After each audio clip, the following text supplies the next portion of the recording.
n'urugero rwiza niwe rugero mba nkuha ibyo mba nkubwira ndakeka ugenda ubona ko aba ari byo. N'urugero rwiza rw'inyoni iguruka uyu munsi yavutse nta mababa, bamwita Aisha Speed. Yatangiriye ku bintu bito cyane ariko uyu munsi ni icyamamare, yaba muri Leta Zunze Ubumwe za Amerika, ku isi hose yahuye n'abantu bahambaye. Ariko ntabwo tuje hano ngo tuganire cyane kuri Aisha Speed kuko urabizi twe turi abanyemana, turi abantu dufite ibitekerezo byinshi mu mutwe wacu.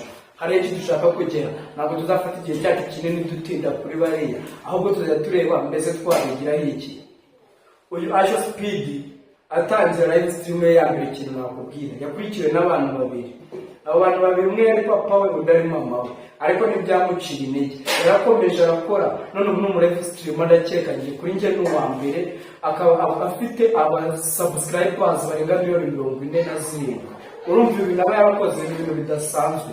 Rero nawe uri kundeba, ntabwo ubu muri 2026 nta muntu ugifite ubwoba ngo nta views afite.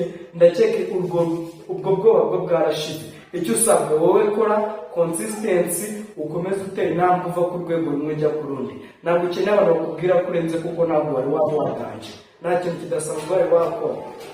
Ahubwo uri umunyeshuri mwiza, ukeneye gukora ukava ku rwego rumwe ujya ku rundi. Aisha Speed ari kuzenguruka mu Rwanda, ndakeka nawe wamubonye niba utaranamubona ihangane nawe waza kumubona cyangwa mukurikira live kuri YouTube ye ni hari guca.